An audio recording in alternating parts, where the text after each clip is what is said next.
Antes de qualquer fumaça, antes de qualquer sirene, antes de qualquer imagem transmitida ao vivo, havia sonhos.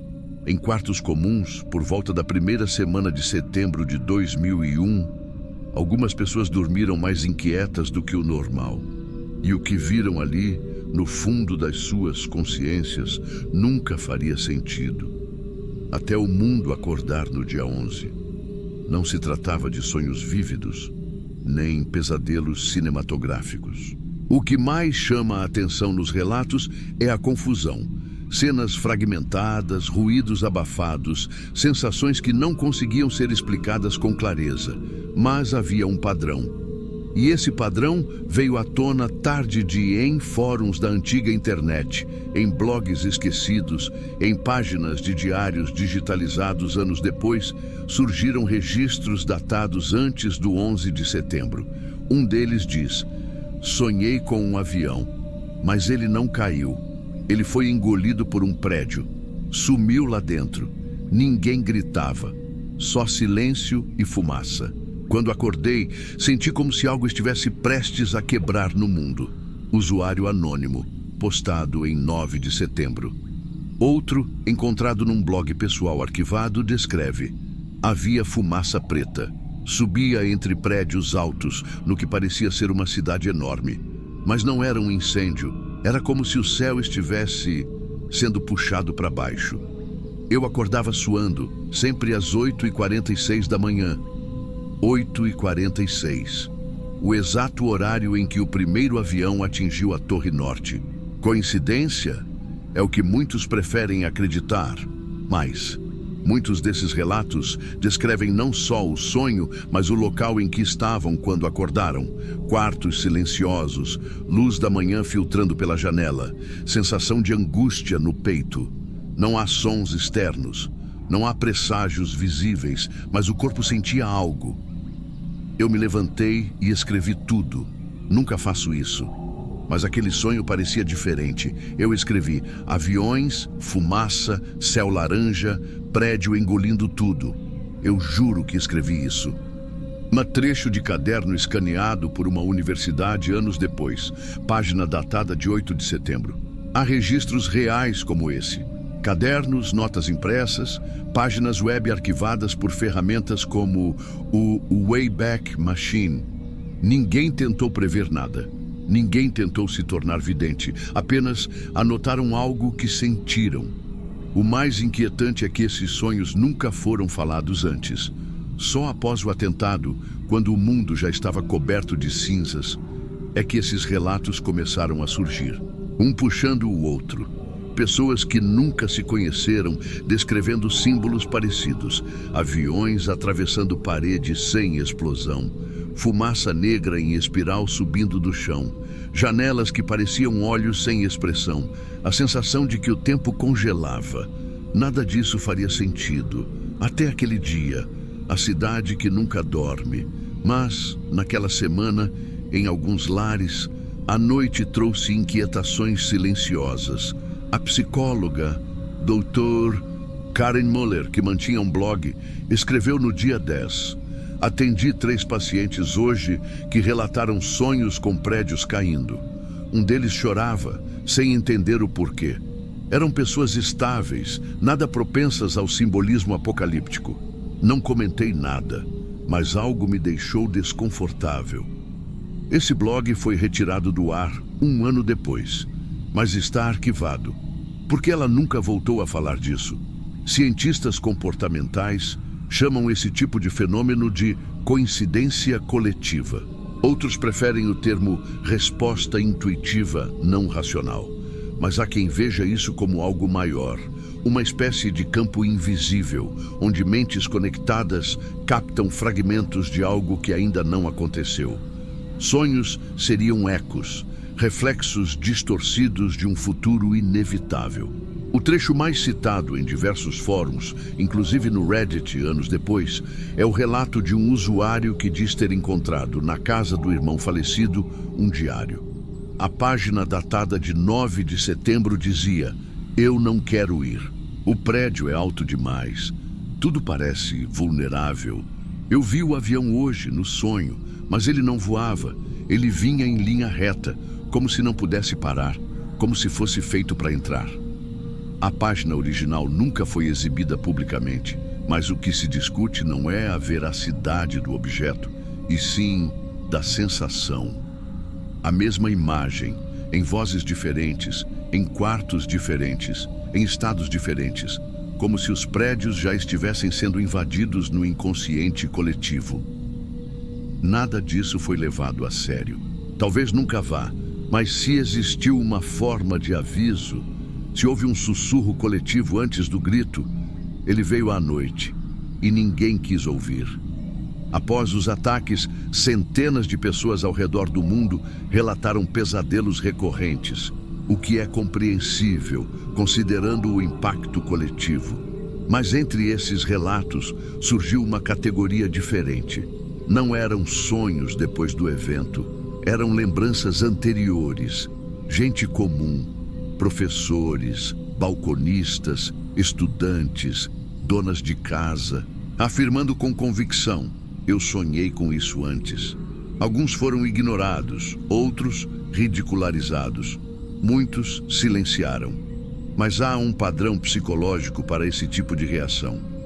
Os especialistas chamam de síndrome da premonição pós-traumática. É como se, depois do trauma coletivo, a mente buscasse significado retroativo. Tentasse reorganizar memórias antigas para que o presente fizesse sentido. Mas, e quando há provas? Em fóruns como o Dream Journal, NET, que estava ativo, existiam posts com marcação de data anterior aos atentados. Alguns deles foram recuperados por pesquisadores de comportamento onírico. Um dos posts mais citados, datado de 6 de setembro, dizia: sonhei que estava numa cidade grande e o céu ficou escuro de repente.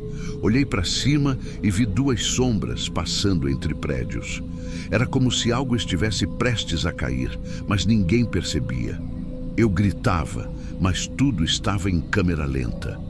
Esse post foi salvo por usuários e rediscutido em 2003, quando o fórum foi reativado temporariamente. O nome do autor nunca foi revelado, mas o texto continua disponível em backups públicos. Na cidade de Tampa, Flórida, um homem chamado Richard M., professor de história, deu uma entrevista curta para um jornal local. Ele havia perdido a esposa no atentado, mas o que chamou a atenção foi o caderno que ele trouxe consigo. Era o diário da esposa, com entradas frequentes de sonhos. A página do dia 7 de setembro dizia: essa noite, sonhei que estava subindo uma escada no trabalho, mas lá em cima havia vento forte, como se eu estivesse ao ar livre. E então um avião passou, mas sem som. Entrou no prédio como se o prédio fosse feito de fumaça. Acordei com o peito apertado. Richard nunca publicou esse diário. Ele apenas mostrou e fechou. Ela nunca teve sonhos assim, ele disse na entrevista.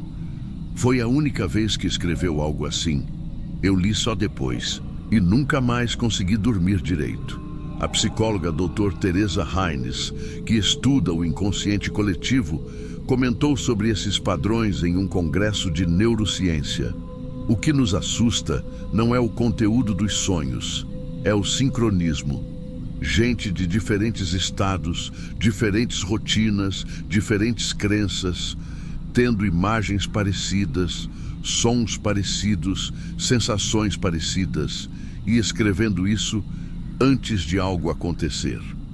Ela não sugere nenhuma explicação mística, mas também não descarta que o cérebro humano possa captar estímulos de forma que ainda não compreendemos. Talvez pressentimentos sejam reais, só não do jeito que imaginamos, conclui. Um dos relatos mais compartilhados anos depois veio de uma mulher chamada Melanie J., de Ohio.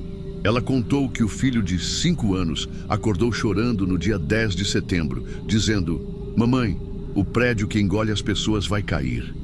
Ela disse que achou apenas um pesadelo infantil, mas anotou a frase num caderno de anotações, onde registrava frases engraçadas dos filhos. O caderno existe, foi mostrado numa entrevista em vídeo.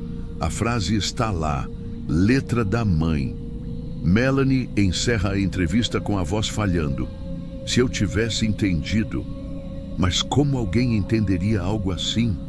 Talvez nunca tenhamos respostas. Talvez o mundo prefira acreditar que tudo é aleatório, ou que coincidências se tornam mais fortes quando o trauma as ilumina retroativamente. Mas ainda existem pessoas que anotam seus sonhos, que acordam em silêncio, que sentem que algo não está certo, sem saber explicar porquê. E, quem sabe, talvez o que assuste mais não seja o que aconteceu, mas o que já estava sendo sentido antes de acontecer. Quantos sinais a gente ainda ignora por medo de acreditar?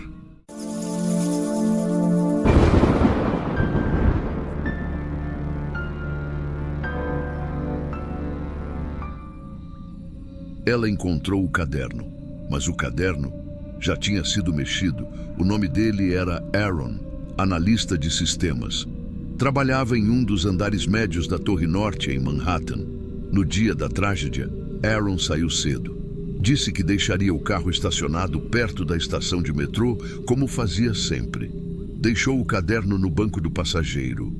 Era um simples binder espiralado, onde anotava lembretes, contas, algumas senhas. Quando a torre caiu, o carro dele estava a poucos quarteirões. Quase tudo foi coberto por poeira, concreto, fragmentos, caos, mas o carro sobreviveu. Pouco danificado, vidros inteiros, trancado. Ela só conseguiu acesso dias depois, quando parte da área foi liberada, e ali estava o carro, intocado, e dentro dele o caderno. Mas havia algo errado. Ela percebeu assim que viu. As folhas estavam soltas. O espiral, aquele arame metálico que segura tudo, tinha sido removido. Não quebrado, não arrancado, removido com precisão. Como se alguém tivesse desenroscado lentamente, com cuidado, folha por folha. E, no entanto, nenhuma folha estava rasgada, nenhuma dobrada, nenhuma marcada. As folhas estavam perfeitamente alinhadas, como novas. Ela sentiu um arrepio, porque aquilo não fazia sentido.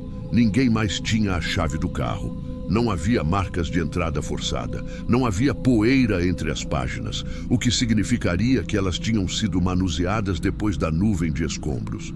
E mesmo que alguém tivesse feito aquilo, por quê? E como? Com que ferramentas? Sem deixar sinal? Ela tocou as folhas. Eram frias, leves, quase obedientes ao toque. Mas havia um detalhe ainda mais estranho. Na contracapa, ele costumava escrever as datas das últimas anotações.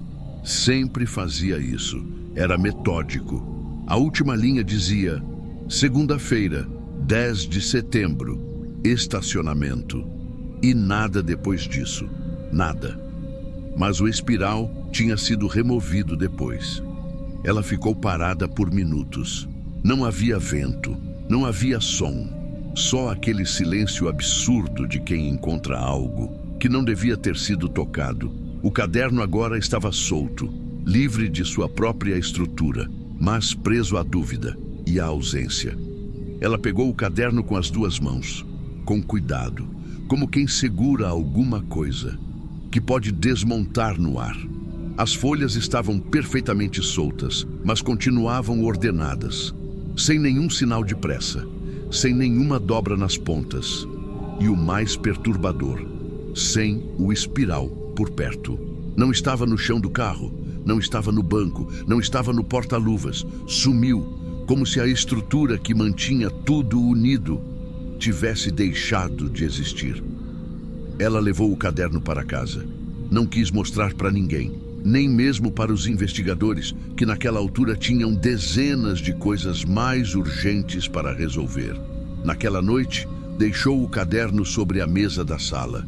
E pela primeira vez, desde o enterro simbólico de Aaron, chorou em silêncio. Não era só luto, era alguma coisa diferente. Como se ele tivesse mexido naquilo de alguma forma, ou pior, como se alguém tivesse mexido por ele. Ela pensou em reencadernar, comprar um espiral novo, perfurar de novo as folhas, mas desistiu. Não é mais um caderno, ela pensou. É um sinal. Desde então, ele está guardado dentro de uma caixa de pano, embrulhado num lenço branco. Nunca mais foi tocado. E quando perguntam, ela diz que é só papel, mas nunca abre, nunca mostra. Porque no fundo ela sabe. Alguma coisa passou por ali. Algo ou alguém desmontou aquele caderno. Mas fez isso com tanto cuidado, tanta calma, tanta intenção, que não parece coisa do mundo real. E mesmo que alguém tivesse tido acesso ao carro, por que remover o espiral? Por que deixar as folhas perfeitamente alinhadas e sumir com o arame? Não há lógica, não há resposta, só o fato. O caderno estava inteiro e não está mais. Ela ainda vive na mesma casa, a mesma mesa da sala, a mesma caixa guardada dentro de outra caixa. Ninguém mais viu o caderno desde aquele dia, mas ela lembra dele. Todas as noites, quando o silêncio da casa parece esperar alguma coisa. Ela não acredita em fantasmas, nem em sinais, mas também nunca mais encostou no caderno, porque no fundo ela sabe. Quando alguma coisa se desfaz sozinha, talvez o que saiu de dentro dela ainda esteja por perto.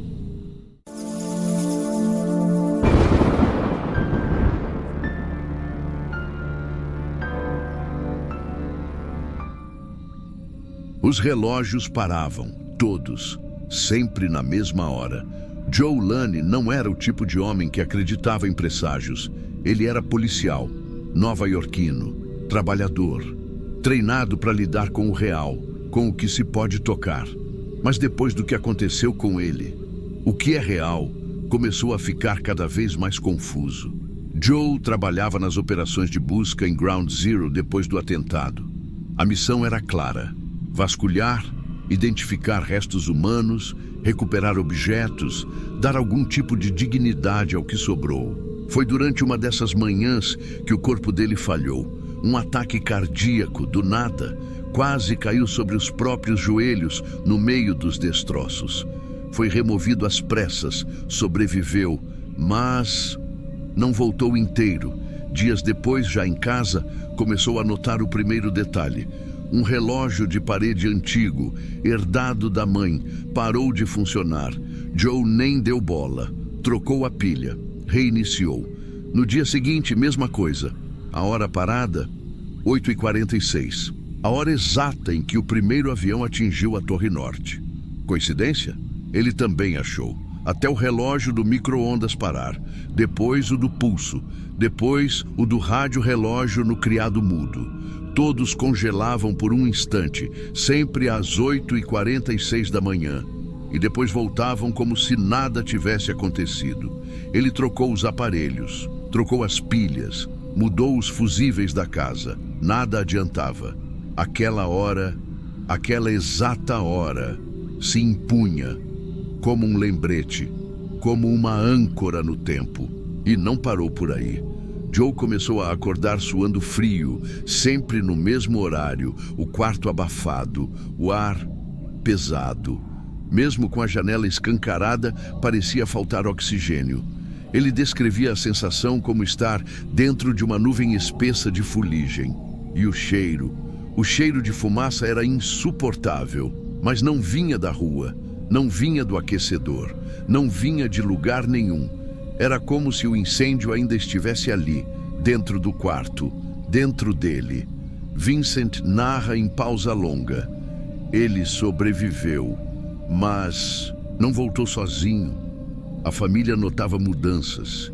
Joe ficava quieto, absorto, olhando para o nada. Sentava na poltrona e só ficava ali, como se estivesse esperando algo que não vinha. Não era luto, não era tristeza comum. Era uma presença silenciosa. Aos poucos, ele começou a marcar num caderno os dias em que os relógios paravam. Eram muitos, e em todos eles, no instante da parada, ele sentia a mesma coisa. Uma presença, uma pressão no peito e o cheiro da fumaça. Como se alguma parte dele ainda estivesse soterrada, esperando ser encontrada. Talvez o tempo não esteja passando igual para todo mundo. Joe nunca tentou explicar. Não buscou padre, Não procurou médico. Não contou para vizinhos. Só anotava, relógio por relógio, dia por dia. Não era todo dia, mas era frequente o bastante para tirar o sossego de qualquer um. A esposa tentou entender, até o dia em que viu o relógio do forno, recém-comprado, piscar, congelar e retomar, tudo em menos de 3 segundos. E sim, a hora era aquela. Depois disso, parou de discutir, parou de querer explicar, só conviveu. Joe começou a evitar relógios, tirou-o de pulso, guardou-o do criado mudo, cobriu-o da cozinha com fita preta, mas não adiantava, porque mesmo sem ver, ele sentia, no corpo, no ar, no cheiro. Quando dava a hora, a casa mudava, por dentro. O silêncio se tornava denso, a luz parecia descer meio tom, e um tipo de sombra passava rápida, como se algo estivesse atravessando a sala em direção ao quarto, ou saindo dele. Mas era só 1 segundo, 2, no máximo. Logo depois, tudo voltava ao normal, menos Joe. Era como se alguém estivesse vindo buscá-lo, mas ainda não era a hora. Teve uma manhã em que a filha veio visitá-lo. Fazia meses que não se viam. Ela entrou no quarto para acordá-lo e o encontrou sentado, olhos abertos, respirando fundo, como se tivesse corrido uma maratona. Disse que o quarto estava quente, abafado demais, e perguntou se o aquecedor estava ligado. Joe apenas respondeu: "Hoje foram 5. Ela não entendeu, mas no caderno dele, mais tarde, ela viu a anotação. Hoje, 5 relógios, todos às 8h46. Senti cheiro de roupa queimada. O tempo não passava igual ali dentro, não para ele. A cada nova parada, ele ficava mais pálido, mais fraco, mais desligado da realidade. Às vezes falava sozinho, mas não com voz de delírio. Era como se estivesse respondendo a alguém. Durante as visitas, a filha começou a reparar outra coisa. Mesmo quando os relógios não paravam, Joe parava. Ficava imóvel às 8h46. Fechava os olhos, respirava devagar, como se estivesse ouvindo, como se esperasse ordens. Vincent, em tom ainda mais contido. Ele não lutava, só aceitava. Nos últimos dias, o caderno parou de ser atualizado, mas os relógios continuavam. A filha tentou ligar, tentou visitar, mas ele não atendia. Quando finalmente entrou na casa, tudo parecia normal, exceto por uma coisa. Todos os relógios estavam parados. Todos, no mesmo número, na mesma hora, 8h46. E Joe estava sentado na poltrona, olhos fechados, expressão calma, sem sinais de sofrimento, sem drama, como se tivesse só deixado o tempo parar. A autópsia não apontou nada. Coração normal, pressão normal, sem falha clínica, sem nada. Mas ele simplesmente não estava mais ali. Vincent encerra com uma última pausa. O mundo seguiu em frente, mas os relógios dele ainda estão esperando o impacto.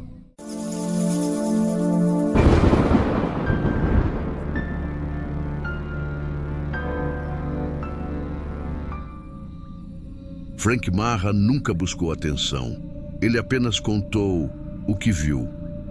O nome dele talvez não diga muito para quem vê de fora, mas Frank Marra foi detetive da polícia de Nova York.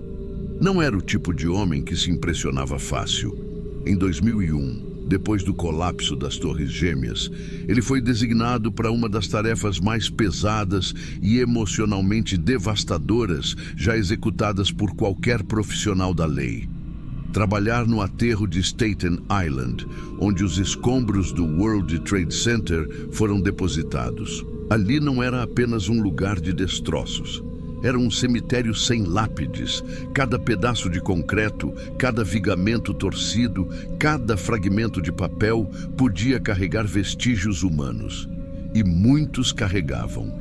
O trabalho era árduo, constante. Mas havia algo naquele ambiente que Frank nunca conseguiu explicar. Não era só o peso da tragédia, era outra coisa. Durante os meses em que ficou no aterro, Frank viu uma figura recorrente. Uma mulher, sempre a mesma.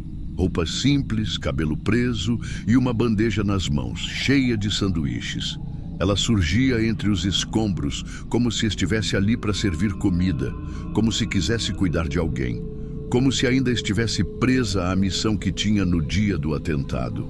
Ela não falava, não olhava, só caminhava e desaparecia no meio dos contêineres e vigas retorcidas. Mas essa não foi a visão que mais o marcou.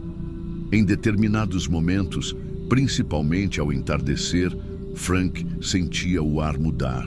O silêncio ali já era pesado por natureza, mas nesses momentos ele virava quase insuportável, como se o próprio ambiente fechasse sobre ele. Foi nessas horas que Frank começou a ver as figuras. Não eram vultos comuns, pareciam agentes do invisível. Altas, longas, negras, mas não eram feitas de roupa ou carne, eram formas, sombras com densidade, mas sem rosto. Moviam-se com uma calma absurda e, ao mesmo tempo, com uma rapidez impossível de acompanhar com os olhos. Frank chamou essas entidades de Soul Reapers, ceifadores de almas. Ele disse que, sempre que elas apareciam, o ar ficava mais denso, o peito apertava. E a sensação era a de estar dentro de um vácuo que suga até a coragem. Outros policiais começaram a relatar coisas parecidas. Um técnico de triagem falou sobre vultos que atravessavam empilhadeiras, como se o tempo não valesse ali. Um bombeiro jurou ter visto uma dessas figuras encostar o que parecia ser uma mão, sobre uma bandeira americana coberta de poeira e sangue. E em todas essas histórias, ninguém descrevia olhos, nem rosto, só uma silhueta negra e alongada. Figuras que não precisavam de rosto, nem de pressa. E ninguém ali tentou encontrar explicações. Não havia espaço para debates, só para respeito. Frank nunca escreveu um relatório, nunca deu entrevista sensacionalista. Só falou disso anos depois, quando percebeu que outros também tinham visto. E que o silêncio não era mais opção. Frank contou essas coisas em voz baixa, como quem não queria convencer ninguém, só tirar um peso. Ele não descrevia medo, descrevia presença. Disse que às vezes via as figuras paradas, bem no alto dos montes de escombros. Não se moviam, não observavam, só estavam lá, como se esperassem algo, como se soubessem o tempo exato daquilo que tinham vindo buscar. E quando apareciam, o ar deixava de entrar. Ninguém gritava, ninguém corria. Era como se os trabalhadores, policiais e bombeiros tivessem uma intuição coletiva. Naquele momento, era melhor manter a cabeça baixa, continuar o trabalho e respeitar. Uma das descrições mais perturbadoras veio de um operador de escavadeira. Ele contou que, ao descer da cabine, numa tarde abafada, viu uma dessas silhuetas negras passando entre duas caçambas, onde estavam sendo guardados objetos com identificação parcial. A figura não tocou em nada, só passou. Mas naquele exato momento, as luzes da torre elétrica piscaram e um dos geradores desligou. Nenhum defeito técnico foi encontrado depois. Nada justificava. Mas o que ecoa até hoje na lembrança de Frank é uma sensação. Um instante. Foi numa noite de chuva fraca, com os holofotes iluminando uma parte distante do aterro. Ele se afastou um pouco, foi até um container procurar um item que precisavam catalogar. E ali, parado, entre um mastro de aço e o que sobrou de uma ambulância esmagada, ele viu 3 figuras, lado a lado, altas, silenciosas, imóveis. Não havia vento, não havia som. Até a chuva parecia não querer cair naquele pedaço de chão. Soul Reapers. Frank fechou os olhos. Por medo? Não. Por respeito. Sentia que algo sagrado e incômodo estava acontecendo ali.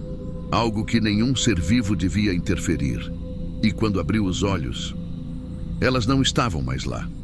O que restava era uma calma estranha, uma paz que não pertencia àquele lugar. Não houve alarde, nem registro. Mas naquela noite, o número de fragmentos com identificação aumentou. Como se, de alguma forma, aquelas almas finalmente tivessem sido localizadas. Talvez elas só estivessem ali, fazendo o que mais ninguém podia fazer. Desde então, vários outros trabalhadores relataram histórias parecidas. Ninguém tentou explicar.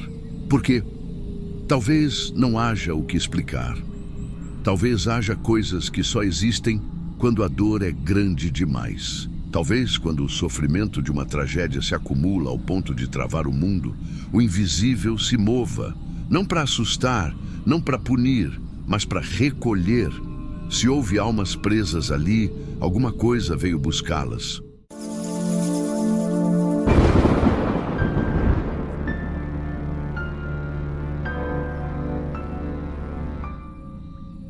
Lisa perdeu o marido, mas não perdeu o riso da filha. Ela lembrava exatamente da última vez que viu os dois juntos. Uma manhã de setembro, céu limpo, café com gosto de rotina e uma mochila preta no ombro dele. Ele deu um beijo rápido na filha, outro mais demorado nela e saiu apressado, como se tivesse todo o tempo do mundo. 2 horas depois, tudo já era entulho, sirene e fumaça. Era 11 de setembro e ele estava no World Trade Center. Nos primeiros dias, Lisa nem chorou direito. Não havia tempo. Tinha que dar banho na filha, responder telefonemas, ouvir vizinhos, reconhecer a ausência de um corpo que não veio.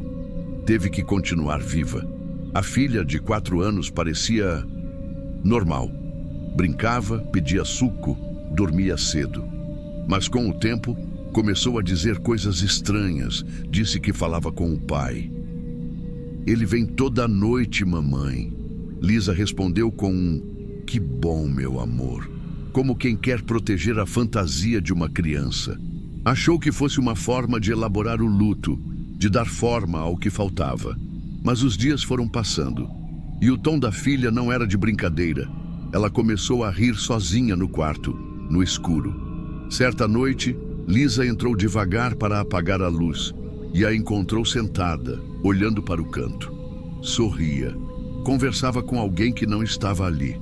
Ele contou uma piada de toque-toque, a menina disse. A mesma piada que só o pai contava, com a mesma voz, não parecida. Era dele. Lisa congelou. Nos dias seguintes, a filha repetia trejeitos, entonações, expressões que Lisa nunca ensinou. Começou a citar nomes. O amigo do papai, o David, o que usava bigode, lembra, mamãe? O Mark, nomes de colegas do marido, gente que também morreu no atentado. Lisa foi até um armário antigo, revirou papéis, achou um crachá, um jornal dobrado com a lista dos desaparecidos. Os nomes estavam lá. Ela parou de dormir, de comer direito. Ficava encostada na porta do quarto da filha, ouvindo. E ouvia. Ouviu risos, ouviu a cama ranger, ouviu a filha cochichando sozinha, como se alguém estivesse sentado no chão ou ali do lado, na beirada. Ela queria acreditar, mas acreditar demais também assusta. Lisa começou a evitar entrar no quarto. Trocava a roupa da filha no banheiro, contava histórias no sofá. Um dia, criou coragem e perguntou: "Filha, o que ele fala para você?" A menina respondeu com naturalidade: "Ele diz que não conseguiu ir embora, porque queria ouvir eu rir mais uma vez." Depois daquela resposta, Lisa não insistiu mais. A filha continuava sorrindo, brincava, dormia bem, parecia feliz, mas Lisa era quem piorava. Começou a se perguntar se ele ainda estava ali, por que só aparecia para a filha? Por que não falava com ela também? Ela começou a deixar a porta do quarto entreaberta. Dormia no sofá, esperando ouvir qualquer coisa. Teve uma noite, 3h15 da manhã, em que ela jura ter escutado uma voz grave sussurrando: "Tá na hora de dormir, minha pequena." Ela se levantou de um salto, entrou no quarto e a filha estava deitada, dormindo profundamente. Mas havia um brinquedo no chão, um caminhãozinho azul. Era dele. Lisa tinha guardado aquele brinquedo numa caixa trancada no porão. Ela subiu com as mãos tremendo. Nas semanas seguintes, mais coisas surgiram. Um chaveiro que ele usava no trabalho. Um bilhete rabiscado, com a letra dele, preso com fita ao espelho do quarto da filha. Papai te ama até o céu e volta. Lisa ligou para a mãe, para a irmã. Ninguém assumiu ter colocado aquilo ali. Ela começou a marcar num caderninho as datas em que a filha dizia que ele voltou. E percebeu que quase todas coincidiam com a data de morte dos colegas de trabalho dele. Um padrão. Nomes que a filha falava dias antes apareciam nas listas de identificação dos restos encontrados no aterro. Ela começou a sentir medo. Medo real, não do marido, mas do que ele podia estar preso. Era consolo ou prisão, amor ou algo que não aceitou o fim. Lisa levou a filha a um psicólogo, mas a menina não apresentava nenhum sinal de desequilíbrio, nenhum trauma. Disse apenas que o pai vinha para ver se ela estava bem e que, quando ela dormia primeiro, ele ia embora triste.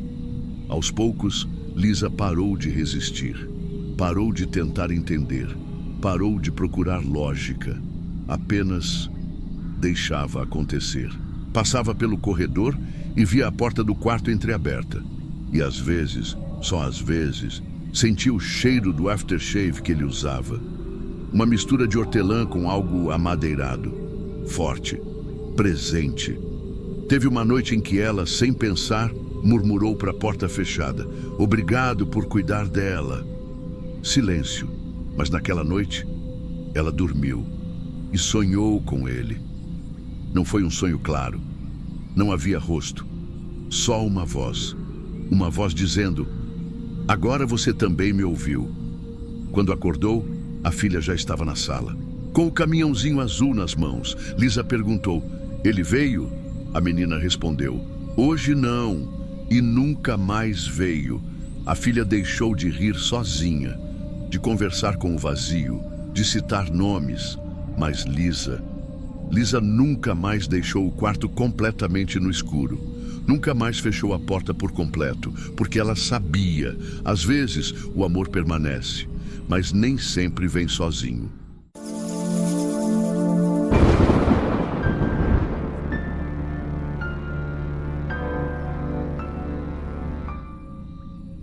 Você sabia que em meio ao terror do 11 de setembro surgiram relatos que não estão em nenhum relatório oficial? Homens que juraram ver uma mulher que não deveria estar lá, uma senhora simples, negra, de roupas discretas, segurando uma bandeja de sanduíches, no meio de toneladas de destroços, oferecendo comida a quem lutava contra a tragédia. Mas o que acontece quando essa mulher desaparece diante dos olhos de quem tenta se aproximar? Após o colapso das Torres Gêmeas, Nova York parecia uma cidade em guerra. Havia sirenes em todos os cantos, helicópteros sobrevoando, o ar impregnado de fumaça tóxica, poeira de concreto e cheiro metálico de aço queimado. 2 dias depois do ataque, toneladas de entulho começaram a ser transportadas para um único destino: o aterro de Fresh Kills, em Staten Island. Ali, escavadeiras gigantes reviravam o que restava do World Trade Center.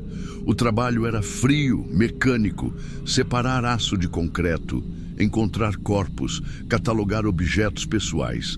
Mas também era um trabalho impregnado de silêncio. Entre os que estavam lá, começaram os primeiros relatos estranhos. Homens calejados, acostumados com resgates em incêndios e colapsos de prédios, começaram a falar de algo que fugia à lógica. Um grupo de trabalhadores relatou ter visto uma senhora caminhando lentamente sobre os destroços. Era negra, usava roupas simples, quase como uma doméstica ou cozinheira. e em suas mãos uma bandeja metálica cheia de sanduíches embrulhados. Eles contaram que à distância parecia que ela servia os bombeiros, como se fosse uma voluntária. Mas ali havia um detalhe impossível de ignorar. Naquele espaço, ninguém entrava sem identificação. Era um local restrito, vigiado pelo exército, pelo FBI e por equipes de segurança. E ainda assim, ela estava lá, tranquila, caminhando em silêncio, carregando comida. Quando um dos homens tentou se aproximar, ela simplesmente não estava mais ali. Não correu, não gritou, não se dissolveu. Apenas deixou de estar naquele lugar. Os relatos não pararam em um só dia. Semanas depois, outros trabalhadores, em turnos diferentes, em horários diferentes, descreveram a mesma figura, a mesma senhora, o mesmo olhar sereno, a mesma bandeja de comida fresca. Ela não falava, não olhava nos olhos, apenas parecia oferecer alimento. E quando desaparecia, o silêncio que ficava era tão pesado quanto o som das escavadeiras. Não havia registro de nenhuma mulher com aquelas características entre os voluntários. Nenhuma funcionária de cozinha, nenhum zelador listado. Alguns arriscaram teorias. Seria uma antiga funcionária do WTC que trabalhava servindo lanches nos andares? Seria alguém que morreu logo nos primeiros minutos do ataque? Ou seria apenas uma visão coletiva fruto do trauma? O mistério aumentava a cada testemunho. Dezenas de pessoas que nunca se viram descrevendo a mesma mulher, o mesmo gesto silencioso. Entre o caos e o horror surgia uma imagem improvável, a imagem de alguém tentando ajudar. Alguns especialistas em psicologia foram chamados para analisar o fenômeno. Eles sugeriram que poderia ser um caso de memória coletiva simbólica. Esse termo descreve quando um grupo de pessoas, sob pressão extrema, compartilha a mesma visão ou experiência, como uma miragem emocional criada pelo trauma. Em outras palavras, aquelas pessoas devastadas pela tragédia podiam ter projetado a imagem de alguém servindo comida, como símbolo de conforto em meio ao caos. Mas havia um problema. As testemunhas não se conheciam. Trabalharam em turnos diferentes, dias diferentes, e ainda assim descreviam com precisão os mesmos detalhes. A bandeja metálica, o embrulho dos sanduíches, o caminhar lento, sereno, a ausência de palavras. Alguns dos relatos acrescentaram algo que deixou os investigadores ainda mais desconfortáveis. Não era apenas a visão. Alguns homens juraram ter sentido o cheiro do pão quente. Um odor suave, inconfundível. Cheiro de comida fresca. E quando comentaram com colegas, descobriram que eles também tinham sentido o mesmo aroma, na mesma hora, no mesmo lugar. Se fosse apenas ilusão visual, como explicar o cheiro? Esse não foi o único caso de aparições ligadas ao 11 de setembro. Houve relatos de bombeiros que juraram ver colegas já mortos ajudando em resgates. Houve depoimentos de pessoas que, ao revisitar a área meses depois, sentiram mãos invisíveis segurando seus ombros. E na história das grandes tragédias, esse padrão não é incomum. No Titanic, sobreviventes relataram ter visto tripulantes fantasmas indicando rotas de fuga. No incêndio da boate Coconut Grove, bombeiros disseram sentir mãos puxando mangueiras, mãos que não estavam ali. No caso do World Trade Center, a mulher da bandeja tornou-se uma figura única, não ameaçadora, não hostil, mas estranhamente protetora. Até hoje, não há qualquer registro de sua identidade. Alguns acreditam que ela foi uma funcionária anônima do restaurante que ficava em um dos andares do WTC. Outros dizem que pode ter sido uma cozinheira de algum café nas redondezas, que entrou no prédio durante os primeiros minutos para ajudar. Mas há aqueles que afirmam que não era ninguém conhecido, era simplesmente uma presença. Um espírito que, diante da maior tragédia urbana da história, decidiu oferecer o que tinha de mais simples: comida. Um gesto tão banal quanto profundo. Os homens que juram ter visto a mulher da bandeja relatam algo em comum. Aquele momento os marcou mais do que qualquer outro detalhe do trabalho em Fresh Kills. Alguns disseram que sem aquilo, talvez não tivessem aguentado. O gesto simples trouxe uma espécie de força silenciosa. Em meio ao horror, ao cheiro de fumaça, ao peso da destruição, havia alguém ou algo que lembrava que os vivos ainda precisavam continuar. Com o tempo, os relatos diminuíram. A mulher da bandeja parou de ser vista. Talvez tenha cumprido seu papel. Talvez fosse apenas uma construção coletiva que perdeu força. Mas, entre os que estiveram lá, o impacto permaneceu. A presença silenciosa tornou-se parte da memória do 11 de setembro. Não aparece em livros oficiais, não aparece em relatórios governamentais, mas ecoa nas vozes de quem trabalhou entre os escombros. E você? Já tinha ouvido falar da mulher da bandeja? Deixe sua opinião nos comentários. E se quiser mais histórias reais como essa, inscreva-se no Diário de Terror. Aqui, os mortos ainda têm voz.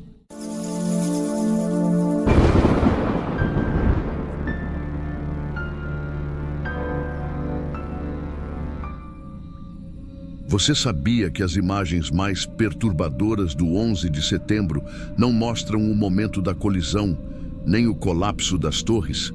O que mais assusta são os detalhes que só apareceram depois.